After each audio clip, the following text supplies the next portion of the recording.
Looks like I'm watching the Green Bay Packers cruising the Steelers try to seek their first ever win in Pittsburgh since 1970. 55 years will come to an end. Maybe we still have 5:23 left in the fourth quarter. I'll keep an update on this because what's going on, everybody. Forgot to tell you about the NBA this past week, last week's tip-off week. The ratings are out. NBA's return to NBC's average 5.61 million viewers, most watched October opening night in 15 years. And yes, you know what the last time? And I'll tell you the whole story. So, first between the Oklahoma City Thunder and Houston Rockets averaged 5.85 million viewers on NBC and Peacock.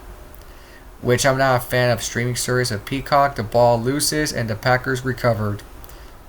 Kind of keep watching it right now because the Packers are all over Pittsburgh. Associated Press says there. Stamford, Connecticut. Packers got the ball back. The NBA's return to NBC with doubleheader on Tuesday night with average 5.61 million viewers on the most watched October opening night in 15 years, according to Nielsen Big Data and panel measurements and the digital data from Adobe Analytics. Yeah, because the numbers increase tells you is phenomenal. Standpoint. So here we just gonna keep it thoughts on that.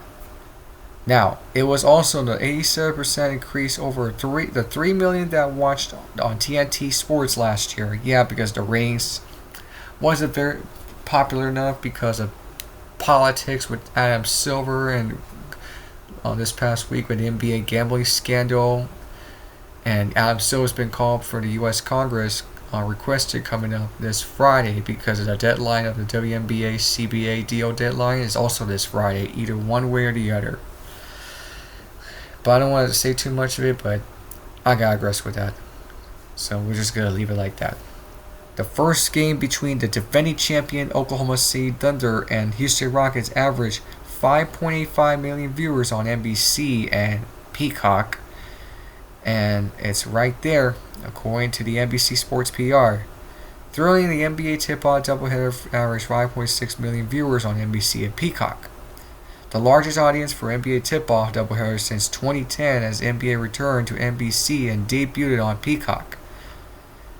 Well, yeah, this is going back in time with here, and we'll tell you the story. The audience for the Thunder's 125-124 double overtime was peak at 7.1 for the second overtime period. It was the most watched opening night game in the early window since 2010, which I do remember that it was when LeBron James, Le Mickey Mouse, Le Floppy, Le Diddy James, I like to call him, went to Miami Heat. He wanted to leave the Cleveland Cavaliers to make himself the most unlikely villain in NBA history, I should say. That makes himself the villain with the Heat, and then the Lakers after leaving Cleveland. Yeah, they brought in Chris Bosh while Dwayne Wade's still there. Yeah, that's when the Heat's villain arc began of the most hated team in America and all over sports, especially the NBA. Hey, the Mavericks won in 2011, Thunder lost in 12, Spurs lost in 13. Yeah, that was the downfall in 14. Revenge. We mentioned LeBron James made his debut for Miami. We all knew that. The Heat's game against Boston was 7.4 million on TNT. Yeah, it's still the most top of it over. It could have been more than 7.5 if this game would have gone to triple overtime or the game-winning buzzer by the Rockets. Can you imagine that? The Rockets game saw a 95% jump over last year's opener between the Celtics and the Knicks. That game was on TNT also.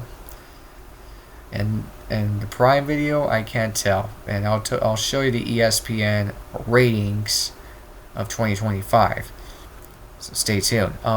The second game between the Golden State Warriors and the Los Angeles Lakers averaged 5.11 million, making it the most viewed game in the late window and a 76 increase over the Lakers and Minnesota Timberwolves game last year. The Warriors' 119-109 win over the Lakers started on Peacock before going to NBC during the second quarter after the first game was finished. Yep, because I was watching it in NHL. NHL on ESPN, and then this one gets even more bigger than that.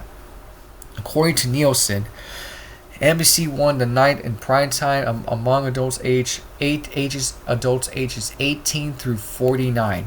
Me, because I'm 28 years old. Across all networks, NBA will air on games on Tuesday nights and also on Sunday nights beginning on February as part of its 11-year rights deal, just like Sunday Night Football right now.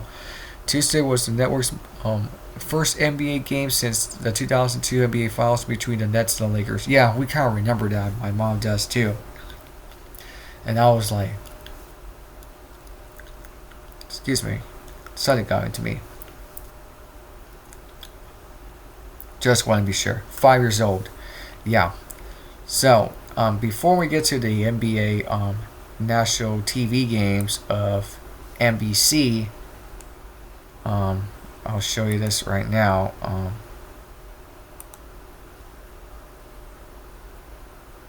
If I can find it, and I know it's on television. There it is, but there it is. This is a doubleheader game. We're getting a Central Standard Time game. If you live on West, no ads, please. Good luck. We're getting the Knicks and Bucks on Tuesday at 7 p.m. on NBC because I am going to be watching the World Series back and forth and NHL Frozen Frenzy. And then the Clippers and the Warriors will be on NBC out west and especially on Peacock. And then the next following week, the Magic and the Hawks. Yep, because we can't get the Thunder and the Clippers at 10 p.m. Yeah, because that game is going to be on Peacock. And then the following week, Celtics and the Sixers, then the Nuggets and Kings. It's on Peacock. We're getting that one as well. Now, NBA, as I already read this, NBA on ESPN 2025 ratings opening night. And that tells you the inside the NBA.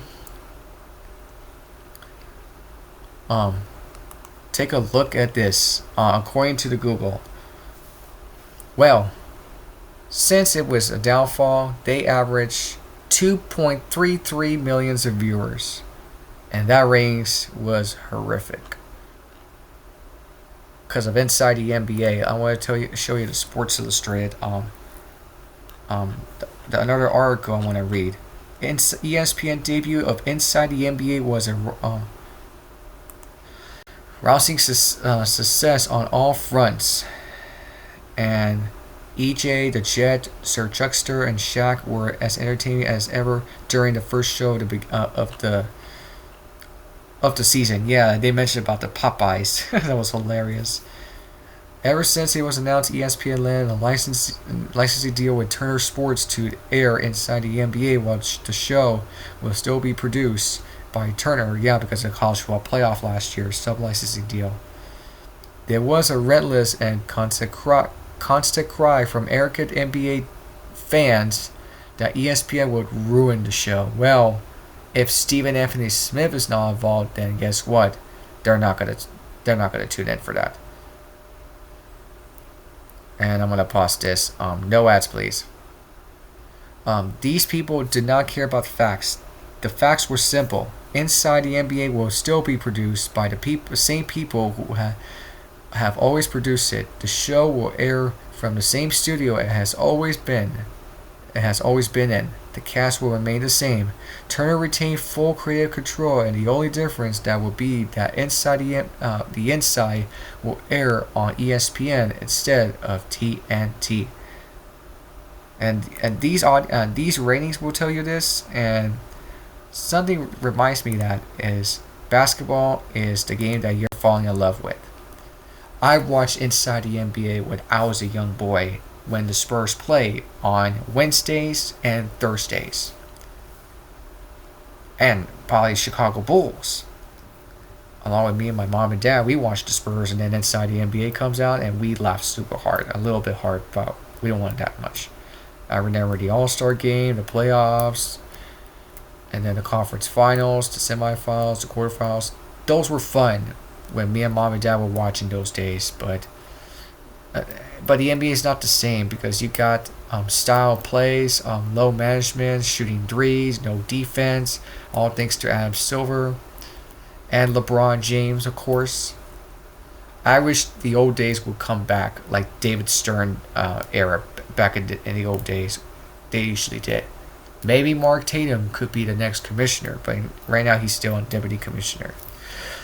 Still, the folks with ESPN derangement syndrome still insisted ESPN will make Stephen Anthony Smith a cast member, and that ESPN will turn Inside the NBA into a hot take show. Blah blah blah. Yeah, we thought it was, but no, it did not happen. Sorry about that.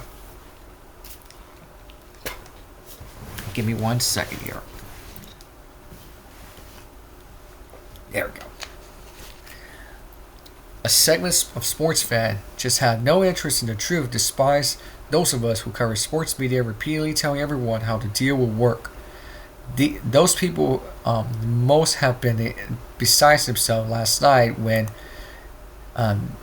Inside the NBA debuted on ESPN, when the same can't exist show has always been minus a logo, ESPN logo, the set instead of the TNT logo. Yeah, because those don't exist anymore. It's now turned. TNT Sports has been covered college football, and then college basketball is going to start next week, by the way. So I hope you're ready for that one. Second year. The spirit of the show was the same. The vibe of the show was the same. The entertainment value of the show was the same.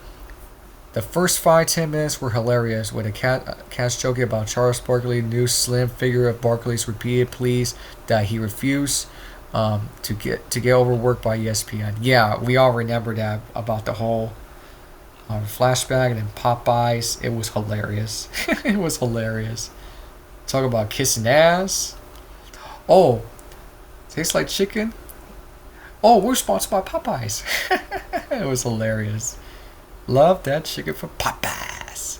Shout out to the Inside the NBA cast. It's hilarious. The show even turned into its regular Who He Played For segment into a Who He Broadcast For bit. Yeah, that was funny. That was really funny. It was Who He Broadcast For. That was hilarious. Chuck broke his glasses, which of course became a bit. Yeah, that was hilarious. He would have got a super glue. That was very funny. And closing in, before we wrap it up, the shows was the same as always been, and that's how it was always going to be, despite everyone freaking out. ESPN was never going to mess with Inside the NBA because it couldn't. The network's deal for the show calls for Turner Sports to continue to produce and operate the show.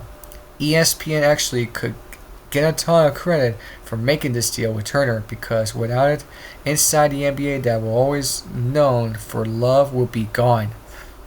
Yeah, but still here and better than ever. So because of that, we're ready for this Wednesday night on ESPN NBA tip-off, and next games on Wednesday. After the first game, the Cavs and the Celtics, followed by the Lakers and the Timberwolves. And then Inside the NBA closes out. Only for this week, and then they're going to be off for a couple of weeks. So there you have it, guys. The ratings were good. Inside the NBA were funny, but I seen the ratings from ESPN PR, as they mentioned about NBA on ESPN. The ratings were not that good. The first two games, no. All they care is basketball. This is from last week, and I haven't seen the other ratings, but I got aggressive with that of those doubleheader games. They were fun. They were funny to watch. Yeah, let's see what happens more on Wednesday. Sponsored by Popeyes. Yep. The Inside the NBA was hilarious, But I think I've seen the ratings from Yahoo Sports according to that. Because if not, I'm gonna sign out. And by the way, the Spurs and the Mavericks game, they weren't too bad. They weren't too bad for that. So let me thoughts in the comment section below. Smash the like button, subscribe to this channel, and thank you guys for watching. So hopefully we'll be back, I guess you could say, after the NBA Coast to Coast game and maybe the World Series. I don't know. Maybe both videos for sure. Yeah. So it's until then, tell me what you think. Peace. I'm out until the next time. And by the way, the Spurs beat the Nets 118 to 107. So there you go.